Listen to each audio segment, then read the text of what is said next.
आप सभी को जय मसीह की। द बाइबल पोर्शन में आपका स्वागत है। हमारा आज का वचन है उत्पत्ति की पुस्तक पहला अध्याय वचन 20 से 31। फिर परमेश्वर ने कहा, जल जीवित प्राणियों से बहुत ही भर जाए और पक्षी पृथ्वी के ऊपर आकाश के अंतर में उड़े। इसलिए परमेश्वर ने जाति जाति के बड़े बड़े जल जंतुओं की और उन सब जीवित प्राणियों की भी सृष्टि की जो चलते फिरते हैं, जिनसे जल बहुत ही भर गया, और एक एक जाति के उड़ने वाले पक्षियों की भी सृष्टि की।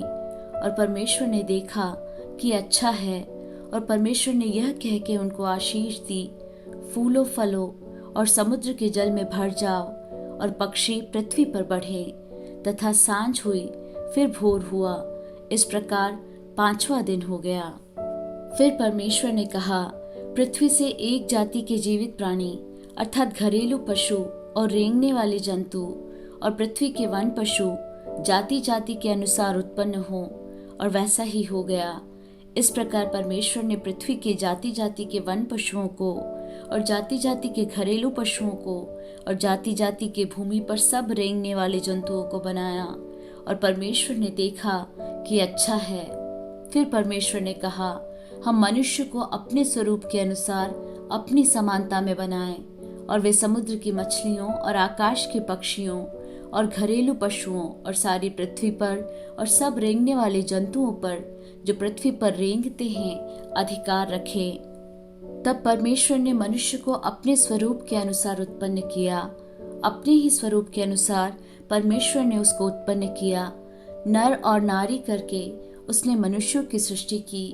और परमेश्वर ने उनको आशीष दी और उनसे कहा, फूलो फलो और पृथ्वी में भर जाओ और उसको अपने वश में कर लो, और समुद्र की मछलियों तथा आकाश के पक्षियों और पृथ्वी पर रेंगने वाले सब जंतुओं पर अधिकार रखो।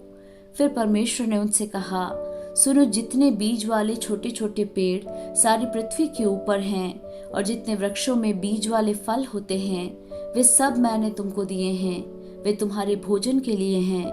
और जितने पृथ्वी के पशु और आकाश के पक्षी और पृथ्वी पर रेंगने वाले जंतु हैं, जिनमें जीवन का प्राण है, उन सब के खाने के लिए मैंने सब हरे हरे छोटे पेड़ दिए हैं।